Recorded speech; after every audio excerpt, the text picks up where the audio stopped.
Well, it's Friday after lunch, and so we're here to liven things up a bit. I am Laura Maness, and I am the CEO of Havas New York, as he said. We are on a mission to make brands meaningful, and we can't do that if we don't live it every single day. And so what we're here to talk to you about is a program that we've implemented. It's been about 1.5 years now, but really leaning into creative consciousness in our modern workplace in order to really drive, business results. And I'm here together with my partner, Harry Bernstein, Harry B, our Chief Creative Officer. Thank you. I need that. I like cheering. I like clapping. Is there a clicker? Laughing is even better. Laughing is actually better, but I'll take it all. Do we have a clicker? We didn't have a clicker. Is it there up a there? clicker? Oh, we just say click? Is it up there? I think it's up there. Cool. I'll grab that. Is this it? Yeah, thanks. I know. So again, that's me. As I said, meaningful is the mission, and really, in doing this and really in leaning into this, I think what's been so powerful is the transformation. Our employee engagement scores, when I started in New York, I've been with Havas almost 7 years now, and the first 3 I spent in Chicago. When I took the helm in New York about 3 years ago, just to see the trajectory and the climb in terms of our employee engagement. And also, it's led to an incredible win rate and momentum that's driving our business. It's been nice to be recognized by our peers for some of the impact that it's had on our culture. This was the latest recognition from Digiday. And then obviously, I think it's one thing for us to provide information out there around the things that we're doing in the programs, but when you hear from our employees, and a third party that surveyed our employee base led to this latest accolade around best places to work in Ad Age, and we were up in the top ranks. So again, it's really powerful, and I think I wanted Harry to just introduce himself, because really you coming on board about 1 year ago is really the catalyst for this change. Cool. Yeah, so I'm Harry, CCO. Yeah, I think to me, we do work in a creative agency and creative industry, and I think to understand a creative, I always said the 50s, was obviously we can all watch, 50s and 60s watch Mad Men, it was alcohol fueled, and then, it was kind of psychedelic fueled, and then the 80s was cocaine fueled, and and then I don't know what happened in the early 2000s, because I don't remember, but I do remember now that I do believe that the creative mind is, we're really distracted, right? I mean, life's about distraction. I own a social media agency. I love social media, but if you 10 years ago, when you went to work, 15 years ago, you got to work, maybe you had email, maybe you had a text. It's LinkedIn alerts, social media alerts, Slack, Asana, email, you know what I mean? How do you actually be conscious in your daily life, and as a creative, to actually absorb culture and what's going on in the world, and then be able to express it to your clients and be present. So again, I started to question that as a creative person and started to practice some things, and then I've started to share it with the support of Laura and the community, and we have this philosophy of evolving from a creative agency to a creative community, and I really started to really study what does a community have. It's about sharing, it's about bringing it together, and again, this isn't only for creatives, and I think we're going to talk about how we scaled the program, but I think it starts with the needs of the creatives, and then it ventured off. And then, our 3 simple principles and the things we looked at is happy, hungry, curious, right? So it's I think, happiness is optimism. I really look for optimism in the talent and the people I work with, right? That hunger, that drive, we are in the client service business. We need to there's an acceptance that we have to be available, and then the constant curiosity, right? The landscape's always changing. What we're doing, how we're doing it, with what has to constantly be questioned. And if you recognize these values as your North Star, and you build, you can't just expect people to be that way. I think you need to provide the support to, I always say people will be great at what they're good at. So I think at first you have to recognize these, these basic values within a person, but you need to cultivate an office that supports them, and then that will show up in the work. So I'm a very process-oriented CCO, and Laura shares that as a CEO, and we have some people here. So creative consciousness is our philosophy, and to help us do that, we have Sa and Farmer Frank to talk about a little more. And the 3 ways we look at it is like how are we inspiring talent, how are we cultivating talent, and how are we celebrating talent? It's just like 3 very simple things. I think we're really going to focus a lot about inspire and cultivate. We only have a short amount of time. And this celebrate, I think, is probably the most obvious, but I think it's a big thing. It's like when you do, people want recognition, and I think people ask for money if they're not being recognized first, because that's like the most innate way to look for recognition. And obviously we aren't, money is obviously, it's not about money, but it's always about money. But if you are recognizing people, that is a much different conversation, right? It's about being that way. So first off, we have Sa. Our Chief Meditation Officer. Hi. Thank you. So we do the video first. We can do the video first, a little video of our program we built, and you can talk a little bit. No sound? So often we can get really caught up in really minute details. Advertising is stressful, New York City is stressful. Every day I've got a routine that I'm thinking about, that I'm focused on. And I think what meditation does is it kind of gives us a moment to just pause. Understanding your aura and the energy that you offer to our atmosphere is vital for creativity. Because when we break that linear way of thinking, we have these moments of connection to this intelligence, this greater consciousness, and this is the wellspring of creativity. I had a good friend of mine say to me, I focused on what it is I wanted to accomplish in the last month, and I'm not getting reminders that are like punches in the face. I'm getting, she calls it like the softness, the grace. Reorient ourselves to what is important. What am I doing right now? So being reminded of the grace comes when we can slow down.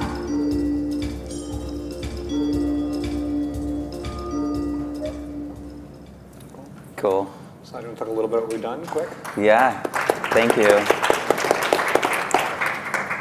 So for this program, I got a group of friends who are all meditation teachers, and under the guidance of Harry, we developed a program where we have a weekly meditation class at their office in New York City, and it's been fantastic to watch the feedback of how people are curious about how to train their mind, and just finding ways to become more compassionate with themselves. And I love what you said about seeing your employees and having this connection to them initially is by money, but this I find it, just hearing you say this today was interesting for me as a way for you guys as the leaders showing to your employees that they matter, that that there is a real human connection there, just by showing tools for them to work with their mental health. A huge part of my work is to be a mental health advocate.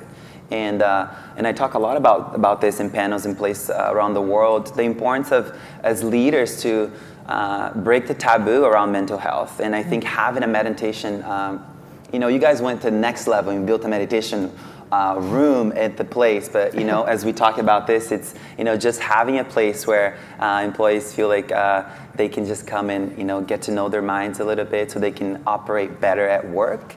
If you look at the statistics, 1 out of 5 New Yorkers is operating with a mental illness at any given year. And according to the CDC, only 17% of adults are operating with optimal mental health. And then you look at how we spend a third of our lives at work. So why not make work a place that's like, not only cool to go to work to, but a place where you feel comfortable to be your full self. And I think meditation gives you that opportunity. Cool. Awesome. And then we have Farmer Frank. Our CFO. A little video.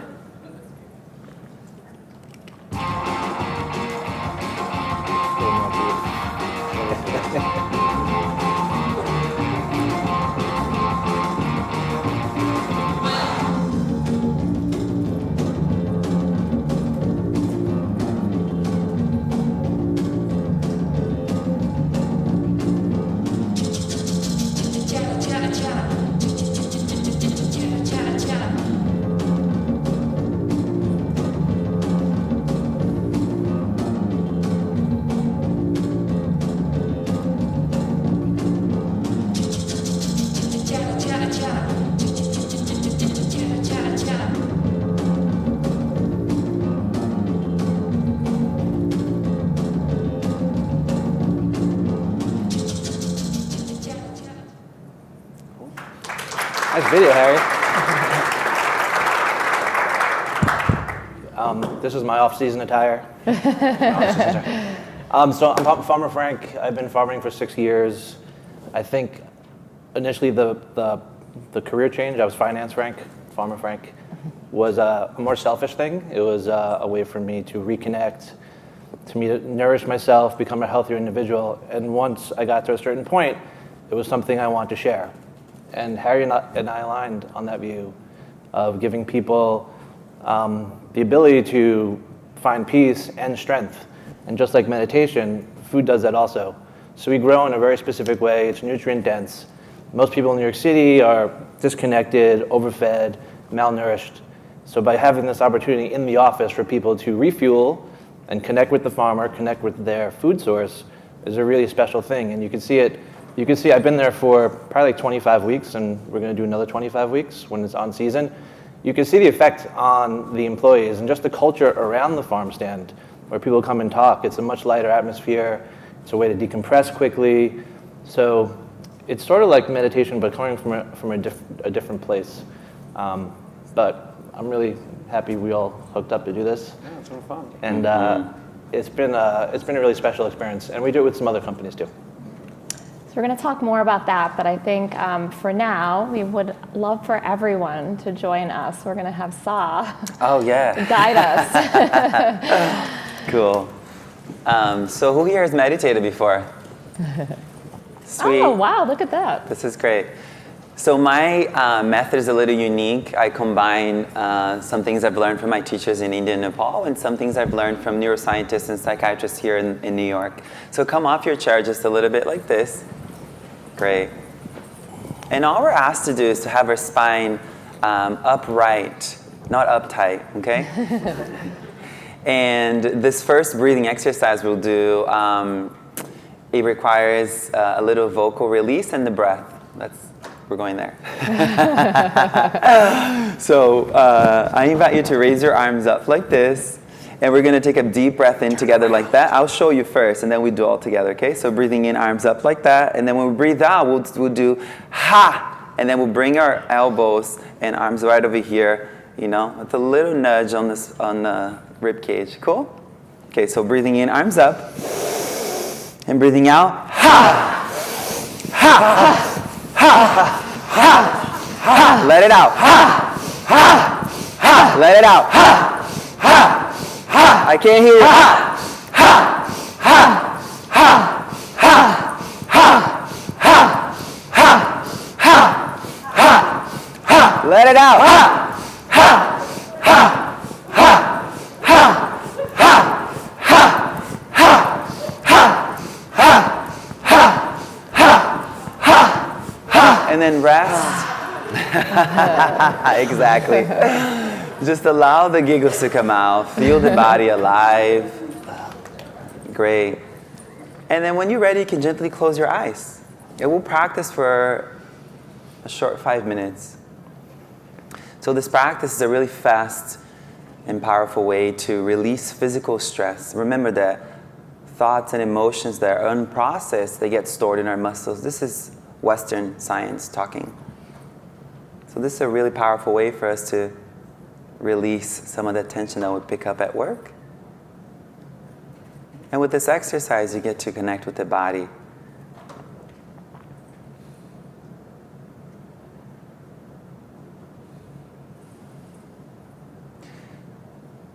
And then we're going to do one more breathing exercise. And for this one, you can remain with the eyes closed. And I just invite you to part your lips as if you had a straw hanging from your lips. And we're going to breathe in through the mouth and out through the nose. Again, this is another really powerful exercise to help you to switch from sympathetic, fearful, confused states of mind to more relaxed and creative. Okay, so breathing in through the mouth all together.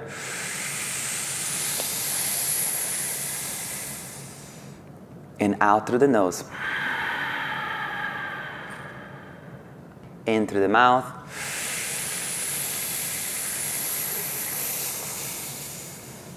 Hold the breath at the top. Hold it there. And then out through the nose. In through the mouth.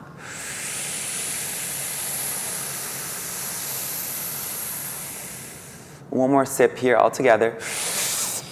And then hold yourself full.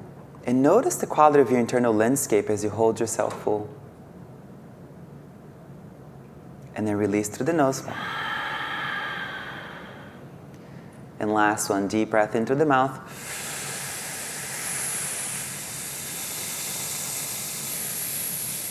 One more sip all together. And hold yourself full here. Holding. And then release through the nose.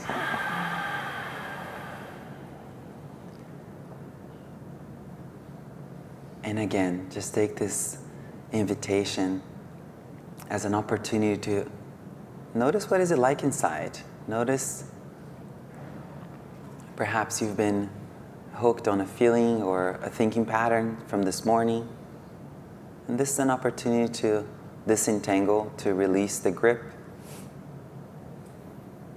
and to reconnect with a part of us that we all know, this inner wise teacher,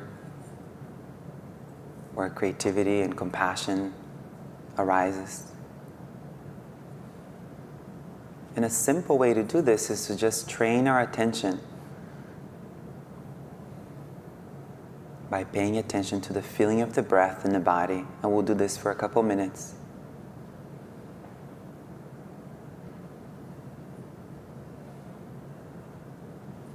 So see where you can feel the breath most vividly today. Most people, they can connect with the feeling of the breath at the tip of their nose, where they can feel the cooling air entering the nostrils. Others prefer the upper lip, or maybe it's a point in the belly or the chest. So see if you can just gather and collect all the little bits and pieces of your attention into a single point. See if you can draw in all of your senses. You can let go of the to-do list, the memories, the fantasies, the distractions, and to just rest all of your attention on a single point. One breath at a time.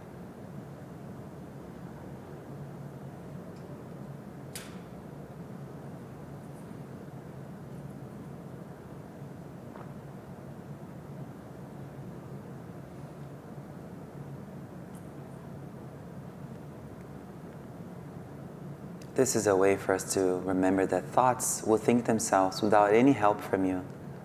It's a way that we can become the witness and strengthen our ability to pay attention.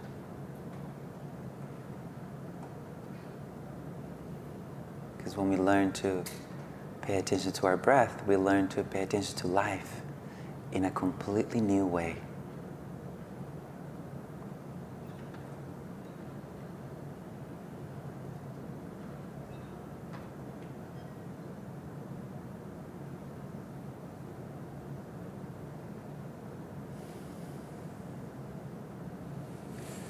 And then you can let go of the breath and just whisper in your mind, may all beings everywhere with no exception be happy and live with ease. May all people across earth be happy and live with ease with no exception. Just whisper that in your mind. And then when you're ready, you can bring a gentle smile to the corner of your lips. And blink your eyes open.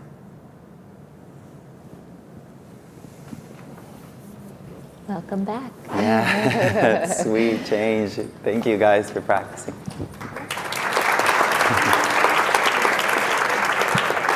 I always feel so good having Sa around. Highly recommend it. I just want to start, I think, with, we've talked a little bit about, the programs that we've introduced, but maybe Harry, for you, why do you think it's so important as wholehearted, empathetic leaders trying to create meaning for a living? Why do you think it was so important right out of the gate for you to kind of come in and starting with a meditation and the farmers, just as two examples about why was that so important for you to cultivate a creative consciousness program?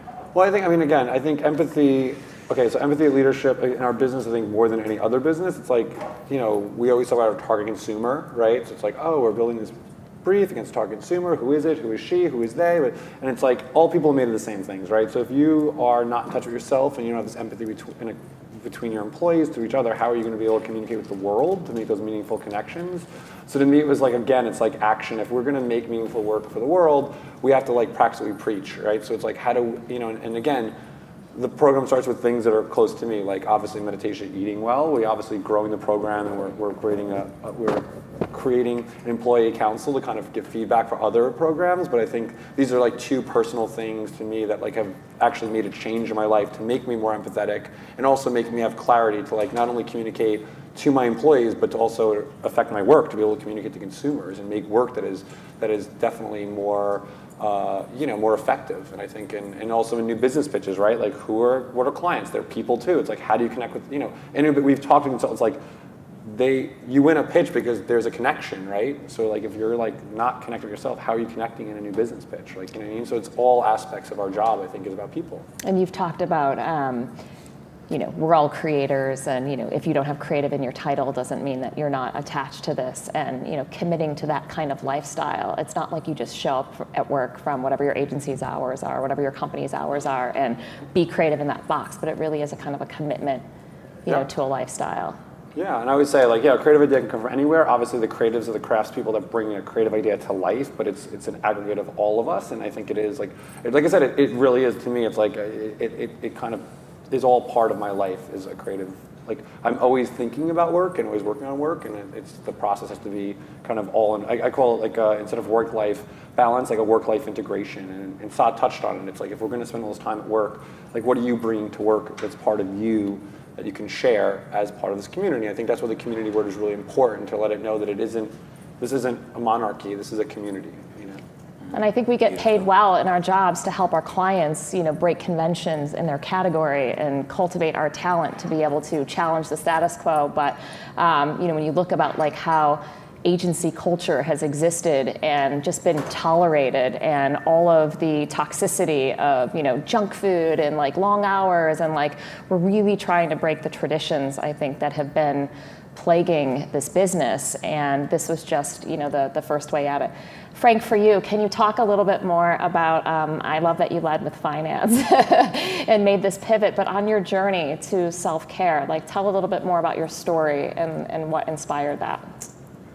I guess I was living a typical city life, just moving around a lot, feeling a little unfulfilled, but I was pretty happy. I felt disconnected. I felt I wanted to do something a little more heft, a little more social impact, and I was able to just go in the middle of a farm field and spend 2 or 3 years farming and thinking about things, which is not easy, actually.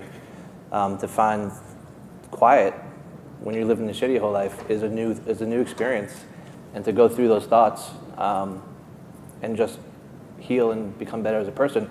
But the greater gift is the ability to give that away, to have this experience, and then through food share your experiences. Just like this. If I wasn't a farmer, I wouldn't be on this panel, which is odd, right? The upside of farming. New York wouldn't be here. If you stayed in New York, you'd be so. I mean, but I will say this, because Saad and I spoke about this. He's been to India, and you found your piece there. Mm-hmm. I was in the middle of the farm field, but in retrospect, I didn't have to go anywhere. It's all within us. I had the ability to do that. Nothing was holding me back. But if you invest the time to, and I think that's what you see, like, you want people to experience that, and you're bringing it to them. Like, they're not going to India when they're not in the middle of a farm, but you could all accomplish that within yourselves here if you make room for it. And I know that we obviously share, these core values that are so important and keep us, grounded and connected to our people. You talked a little bit in your opening around the importance of having tools and techniques. Can you elaborate a little bit on that? And maybe not everybody's in a position to just go fund, an entire creative consciousness program, but like, what are those small practical things that all of us, each of us, whether it's for our own individual benefit or for a coworker or at scale, like, what are the things, that we can do, these tools and techniques to help us all? Thank you for this question. 2 main things, like relearn how to breathe. I think it's a huge part of the healing process. We, as an anxious person, aka everybody, we are breathing anywhere from 14 to 16 times per minute. And when you relearn how to breathe, you're actually slowing down the breathing pattern to anywhere from 4 to 5 times per minute. Therefore, creating a better connection with your heart and your brain. This is all scientific evidence out there. And then what it does with the quality of the mind, it changes from being super reactive and taken by everything, every stimuli, to more of a peaceful and creative and compassionate mindset. And then, of course, the next step is to learn how to meditate, learn how to concentrate your mind.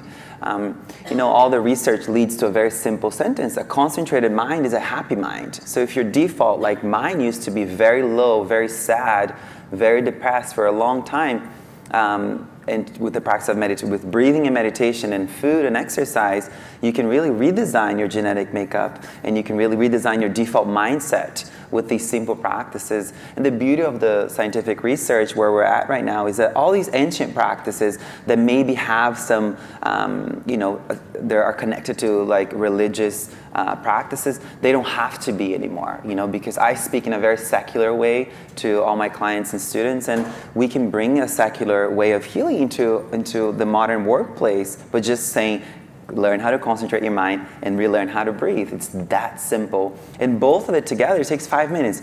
We change I'm going to use a word like the vibe of the room, by just doing this breath together. But if there was someone here that could, look at the brain, scan our brains from how we were when we walked in to how we are now, it will be a total shift. Less amygdala activation, more prefrontal cortex. So less fear, more creativity and happiness at a physiological level. And I think Laura's answer, I'll help out Saz too, is okay. So before I was at Havas, when I was at 88, like we just took one of the conference rooms. We had I called the conference room that had no windows. It was kind of, which is like the least favorite one. I said we used to do a half hour of quiet time a day, right? So we didn't have a meditation room. We just would reserve it, and it started with 3 people, and then it was about 15, and then it was about 20 to 60. So I had 1/3 of the people meeting daily, and then I would bring Sa in on special occasions and different teachers. But now this regularity, I think, so it is scalable, right? It's not like you need to have, like our meditation room, like I said, was a transformed conference room that we've kind of re-zenned out. But like, if you don't have that, it is finding a quiet space, the quietest part of the office, dimming the lights, get a diffuser, a little bit of lavender oil, and just let's be quiet for like 15 minutes a day, and just setting that for people. It's like this beacon, and I'm like, oh, there's that 15 minutes that I'm allowed to take off and like spend to think. People would sleep. I said you could sleep. Some people would like lay down and take a nap. Like, you know what I mean? It wasn't like you had. And I think the non-cyclical thing is super important. We've always done it. Like every teacher that comes in, we have laughing meditation, we have singing meditation, we have like people that are really maybe complete Buddhists, but they don't talk about. It's more about like focusing on those things. I think is super important. Just to open. And then if you want to ask, then obviously we give the information, but it's about planting the seeds. Shoot. Okay. Questions. So first and foremost, I want to say thank you. I'd like to open this up to some questions, and then we'll formally thank you all at the end of it. Can you share the impact on attrition since implementing the new approaches and with these programs? I'm so glad you asked. This has been really exciting. As I mentioned, just from the engagement metric, that's one that we've seen a significant increase in, but we're also really encouraged that we have had far less turnover, like well below the industry norm. In particular, the last 18 months, but really we've seen a trend.